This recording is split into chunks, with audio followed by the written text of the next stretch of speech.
Magandang araw mga kaibigan. Bigyan natin ngayon ng opinion reaction itong post ni Rob Rances, isang neuroscientist, brain specialist, DDS vlogger.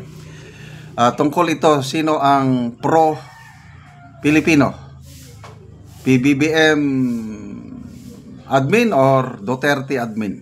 Kasi palagi na lang nilang sinasabi na pro-China ang mga Duterte. Sila daw ang pro-Pilipino. Okay, so ito ang opinion ni Rob Rances. Sabi niya, LBM, Lisa Bongbong,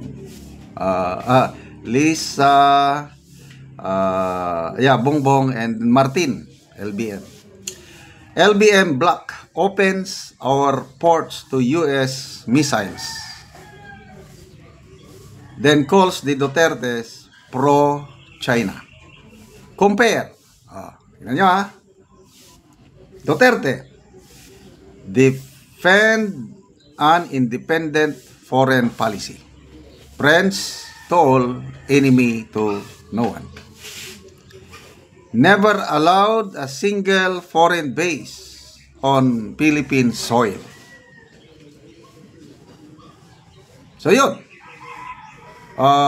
Pag-upo ng Duterte administration, merong 5 na EDCA base na napagkasundoan ng Aquino administration.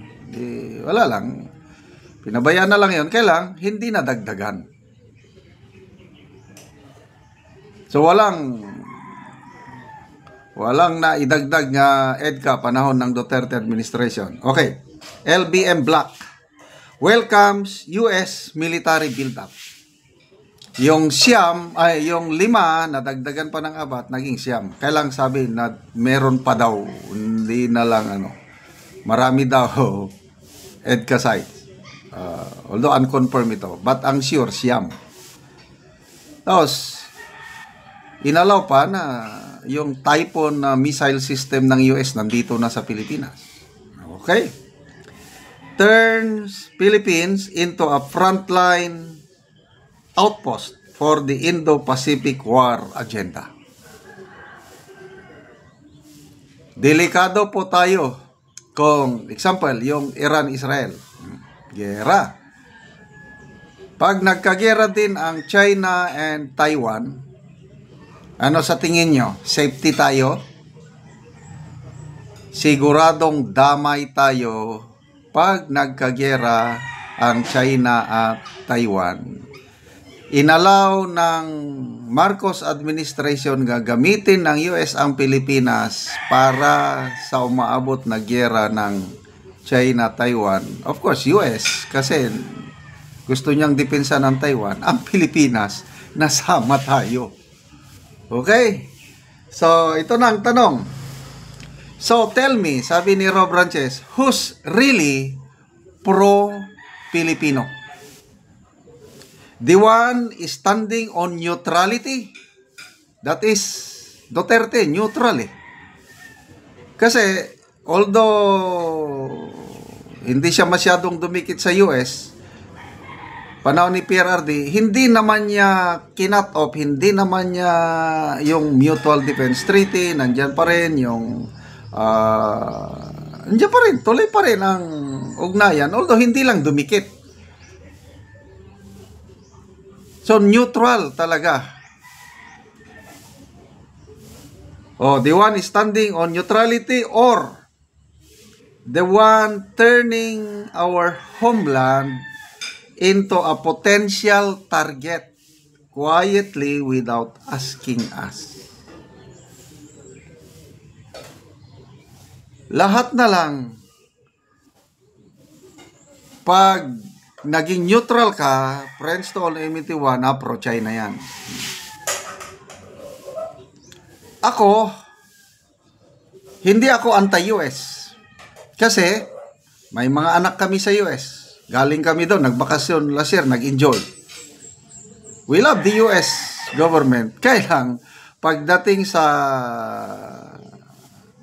superpowers, para sa akin, mas maganda wala kang papanigan sa dalawa.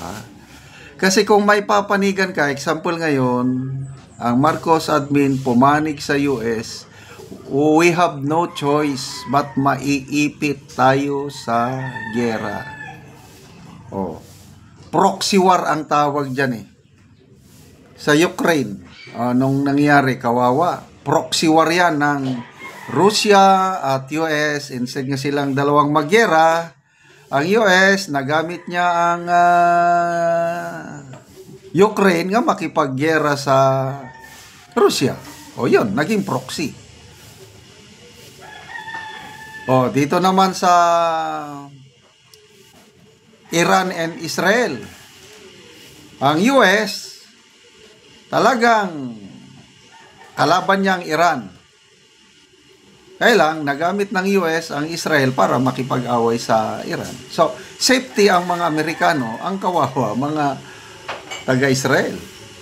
No. Pagdating naman sa Taiwan, nako, huwag tayong mabigla. Pagdating ng panahon, tayo na ang proxy ng US sa giyera niya with China over Taiwan. Kasi nandito na po yan, mga EDCA, nandyan ng mga missiles.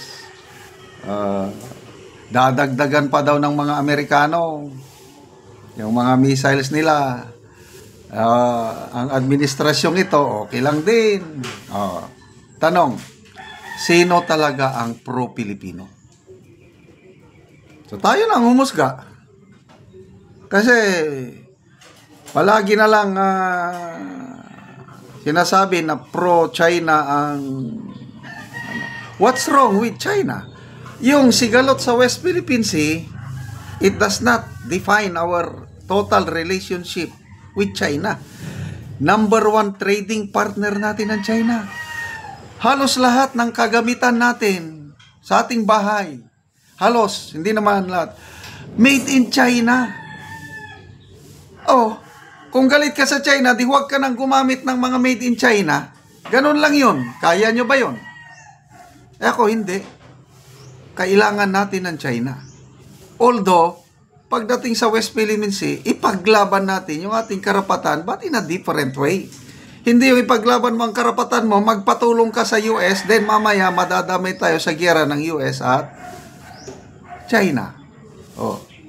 So akong tatanungin nyo, ang pro-Pilipino, ang Duterte. Itong administration nito, I don't know kung pro-Pilipino ba sila, but very clear, pro-US sila. Okay, salamat mga kaibigan sa inyong pagsubaybay sa ating channel. Nakakatulong kayo sa tribong Talaandig ng Bukidnon dahil ang sweldo natin sa channel na ito, pantulong ito sa tribo. Namimigay tayo ng livelihood assistance, nagpapatanim ng sayote, saging lakatan at saka Arabica coffee. Okay, so panoorin nyo ang video na ito. Muna ni sila ang nagarbis silang manang og sayote. Oh, muna ni sila. Bala brato, sir, basta nga makapalit na karibis may nakapalit na bugas. Pila kasako ang narbis ninyo manang? Napulo. Napulo ra ni kasako. Kay 300 ra ang sako, nakuha na mo sako nga ipalit na mo by 5. Kapindra 200 ang sako. Sa ay na lang risan kay makapalit na ni. So dito ibaan. Bukas. May na lang bahalag brato. Bahalag brato basta kay nakardis me. At least nga makapalit og bugas. So napulo karon kasako ang inyong na-harvest nang. Oh, napulo karon. Pila mo ka tawo nga nag-harvest sa napulo kasako? Na, kuan ni. 5, 6. Uno mo sa napulo kasako. Naay isa na duha. Oh. Oh, Tayo ha. tag 300 lang ang sako. Na kuan og sako. To 75 ra ang imong kuan kay 25 ang sako. Na pila karon ang kantang ubas. 120 ang gantang sa bukas karon. 120. Oh. So ang sako ang duha ka gantang 240. Oh. Igurasan maka Naibili nga gamay para sa bulag. Para lang sa bulad lang yun. isarasan na kadlaw. Murag na sad na. saka gatas. Salamat karon sa salamat kay nakatanong sa yute. Bala brato basta kay makakaon ni. Sige, manang Kapalit na salamat. mo bugas Sige, salamat. pagbulad. Oo.